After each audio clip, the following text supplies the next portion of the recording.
E após o início do cessar-fogo entre Israel e Hamas na semana passada, a grande expectativa e o grande assunto da semana em relação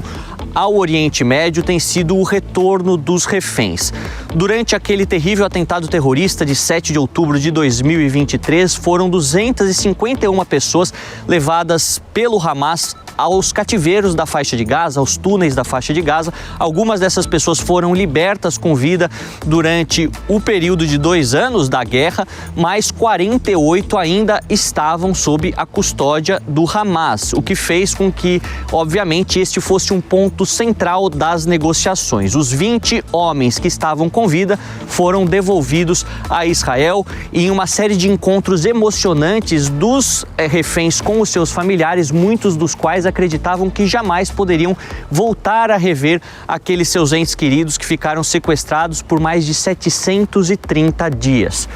O grande problema tem sido a devolução dos reféns que faleceram ou que foram assassinados durante este período de 2 anos em cativeiro.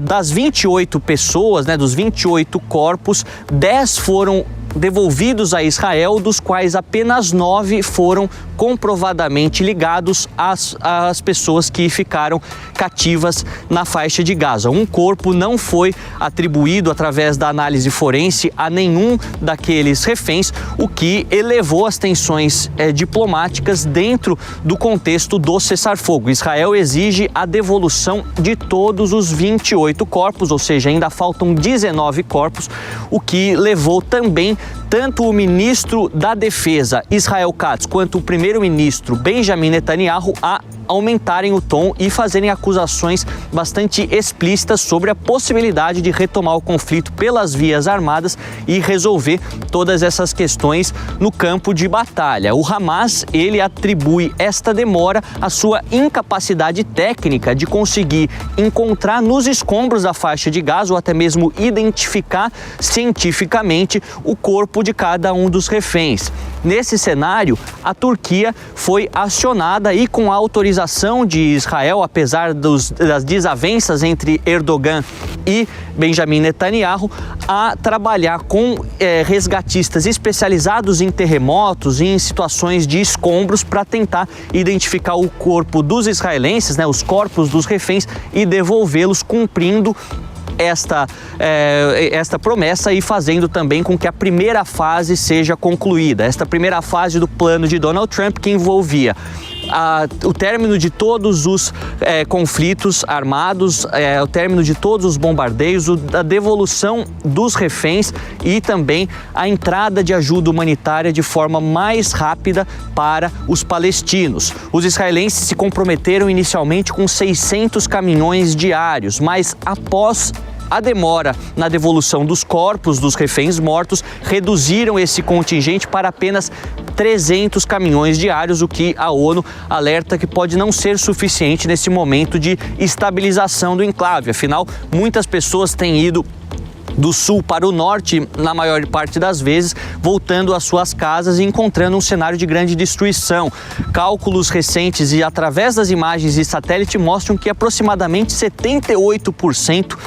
da faixa de Gaza foi destruída em sua infraestrutura, quase 90% dos hospitais, das escolas e daqueles órgãos fundamentais para ajudar as pessoas em extrema necessidade. Então, é importante, na visão da comunidade internacional e da ONU, que esta ajuda humanitária possa chegar à faixa de Gaza na quantidade prometida. Mas Israel disse que só cumprirá com a sua metade do acordo quando a outra metade for cumprida pelo Hamas. Também o presidente Donald Trump elevou as suas ameaças ao grupo terrorista por conta de uma série de execuções que foram notificadas dentro da faixa de Gaza após confrontos armados do Hamas com outros clãs, grupos de senhores recentes, e através das imagens de satélite mostram que aproximadamente 78% da faixa de Gaza foi destruída em sua infraestrutura, quase 90% dos hospitais, das escolas e daqueles órgãos fundamentais para ajudar as pessoas em extrema necessidade. Então, é importante, na visão da comunidade internacional e da ONU, que esta ajuda humanitária possa chegar à faixa de Gaza na quantidade prometida. Mas Israel disse que só cumprirá com a sua metade do acordo quando a outra metade for cumprida pelo Hamas. Também o presidente Donald Trump elevou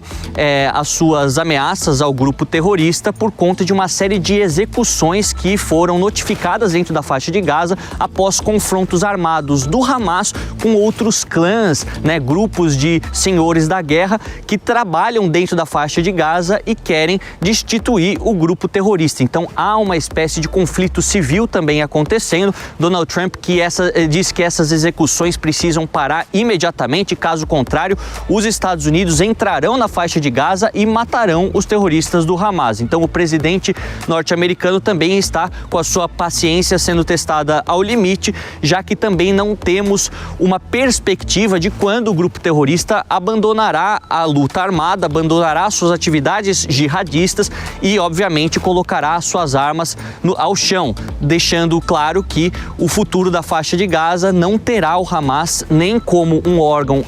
um político administrativo, muito menos como um grupo militar ou paramilitar. Esta tem sido uma das principais divergências para fazer com que os planos de Donald Trump, os 21 pontos, sejam seguidos cronologicamente. Apesar de todas essas dificuldades e da fragilidade muito clara deste acordo por conta destes detalhes, a comunidade internacional, de maneira geral, tem comemorado os avanços realizados na faixa de Gaza e, obviamente, parabenizado Donald Trump pela iniciativa. Aqui na Europa, as lideranças mais expressivas compareceram, inclusive, naquela cúpula da paz que aconteceu em Sharm el-Sheikh, no Egito, ao longo dessa semana, seja o primeiro-ministro britânico Keir Starmer, o presidente francês Macron, a primeira-ministra Giorgia Meloni e o próprio chanceler alemão Friedrich Merz, todos eles fisicamente, presencialmente, prestigiando Donald Trump e também deixando claro que a União Europeia e, no caso do Reino Unido, o Reino Unido, estariam dispostos no futuro a participar deste fundo de reconstrução da faixa de Gaza, obviamente que também com as garantias concedidas tanto do Hamas quanto Israel, que aquilo que foi montado por Donald Trump seja seguido sem quebras, sem rompimentos das promessas. O mundo árabe e o mundo muçulmano como um todo, a Indonésia, a Turquia, comemorou amplamente a implementação deste acordo de cessar-fogo e também se comprometeu tanto a fazer a remoção dos escombros. O Catar, os Emirados Árabes Unidos, a Arábia Saudita têm trabalhado dioturnamente para fazer a limpeza da faixa de Gaza, como também se comprometem no futuro com fundos imobiliários de reconstrução. Esta reconstrução que ainda é muito misteriosa, ela ainda não é completamente transparente quem será o administrador, quem será o maior fundo de qual país e também quais serão os empresários que possivelmente podem ganhar alguma coisa com isso. O importante é que as pessoas da faixa de Gaza, cerca de 2,3 milhões de pessoas, estão agora em uma situação de maior alívio, de uma perspectiva de paz, pelo menos a médio prazo, e também de reconstrução. A reconstrução é sempre muito difícil, mas pelo menos a guerra